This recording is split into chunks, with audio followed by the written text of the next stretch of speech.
Are there any questions of Mr Mackenzie or Mr Buckingham? Councillors? Councillor Holtz?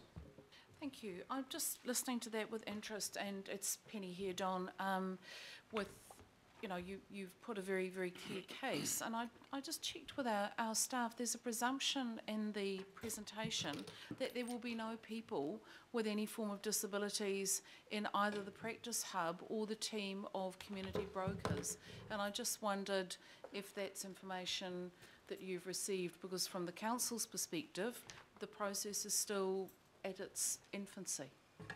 Yes, I understand it, and I want to make it quite sure that this is in its infancy, and I just want to emphasise that council moves forward at its peril if it doesn't include professional people who also are disabled. Now, naturally enough, with the disestablishment of these positions, I have no idea what might fall out, and I'm simply here to make the case for people with lived experience to be intimately involved as professionals as the council moves forward. Thank you. Councillor Cooper? Thank you, Mr Chairman. Thank you, Mr Mackenzie. My question is, just a bit of background, and then I would like to ask the question if that's okay, Mr Chairman. I guess for me, when we were doing this process, I found it quite fraught because I felt there was a lot of local input, which is fine at a local community broker level. However, I'm concerned around the fact that we've got, when you look at the current job description, it is around their regional role that feeds into everything across council. So do you feel this is an unintended consequence of this community empowerment model, that we've now got a kind of a regional role gone, where we're really looking at a lot of the stuff is around community brokering, which is individual to each local area, whereas this seems to be more regional? Frankly, I do. I was on a local board, and I can tell you that the general awareness of the detail of disability issues is not good. There is just a quick overview that disability is not a there's a stereotyping, there's a prejudging that goes on. But now, so back to your original inquiry. I think that what we have to do is get the basics at the regional level right for that internal consistency, those overall patterns, and begin to take the rest of the community with us. There is a requirement for a tremendous amount of leadership required to change the attitudes of society towards people with disabilities, that we have a contribution to make. And look, the productivity, there is actually a study from out of Ontario that shows that if you are more liberal about the way people with disabilities are treated and enabled, that the productivity goes up. Now, so we have to get the regional structures right, the attitudes right, then we can move down into local communities and the expectations of local communities. I hope that answers. Thank you, Mr Mackenzie, it does. Thank you. Councillor Casey? Don, I'm looking at Clive Lansing's 4-page report that he's presented to Council today, and he says in it that you as a panel member can speak in support of this submission. Would you just like to say a few words with regard to the panel's advice, both back in February and more recently in June, with regard to the regional disability advisory positions? We were quite clear when this came before us on 2 occasions. We were quite clear that disability advisors were serving a very useful role. I note in some of the papers before you attached to the recommendations that actually they're not portrayed in a terribly constructive light, and I think that's unfortunate. But on 2 occasions we looked at this issue, and what I want to say is that we have made a start, and now let's build on that by all means.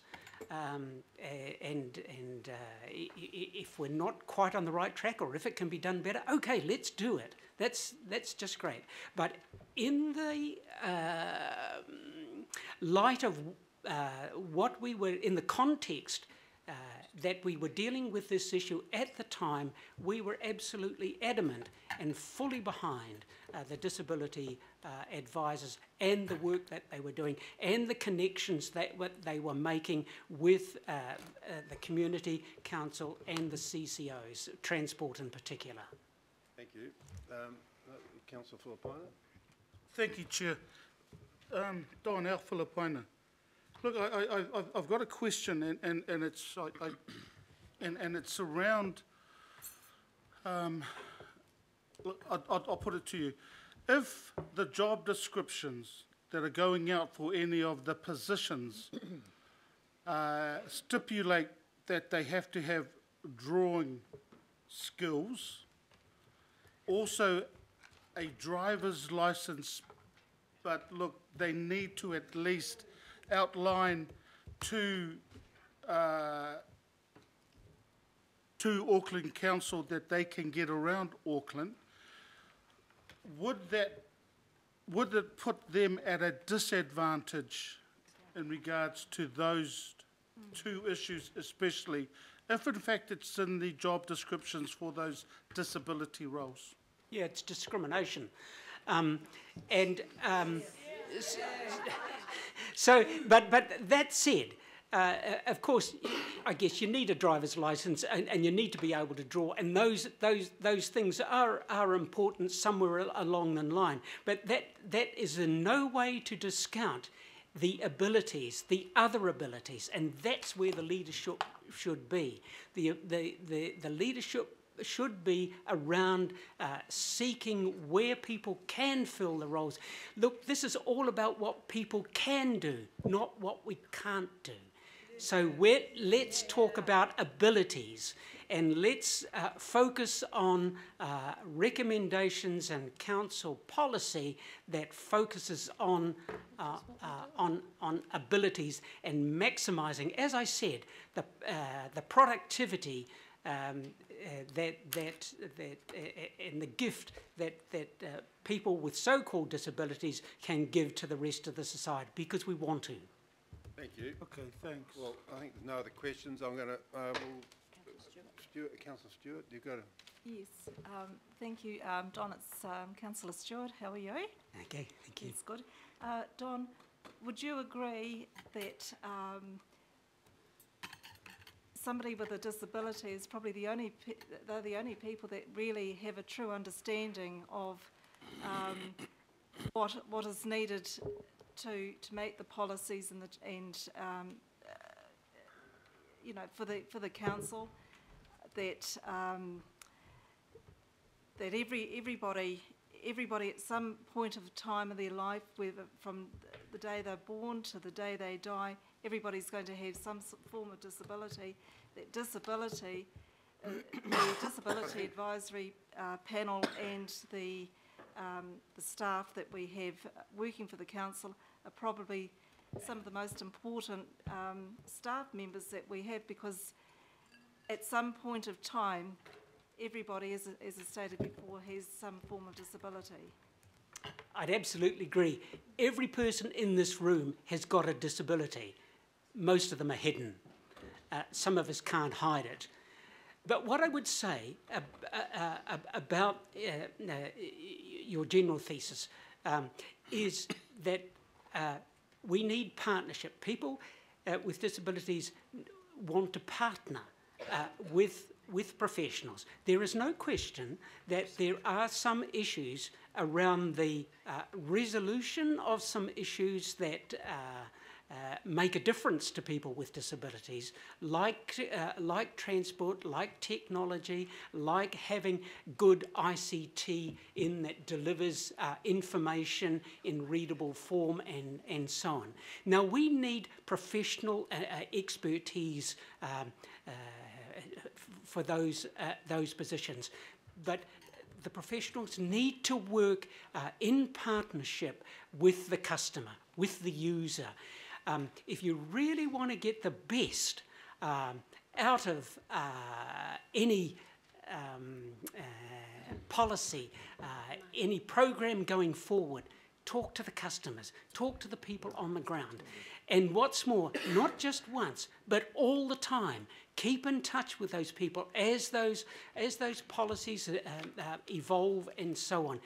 The deliverers, the professional deliverers, and some of those will be disabled people, of course, but the professional deliverers need to always be in tune with the customers. You have to listen to what people are saying. You have to know what the ratepayers are saying, because, well, I guess he who pays the piper plays a tune, I suppose. But that's the way it is. But I hope that it's a partnership. Thank you. I think it's 5 questions we've had on this issue. I think number of questions there. I'll move that we thank Mr. Don McKenzie and Mr. Dan Buckingham for their presentation. Do I have a seconder? Yep. Seconded by Councillor Anai. And I'll put that motion. Those in favour? Aye. Against? Declare that carried. Thank you very much.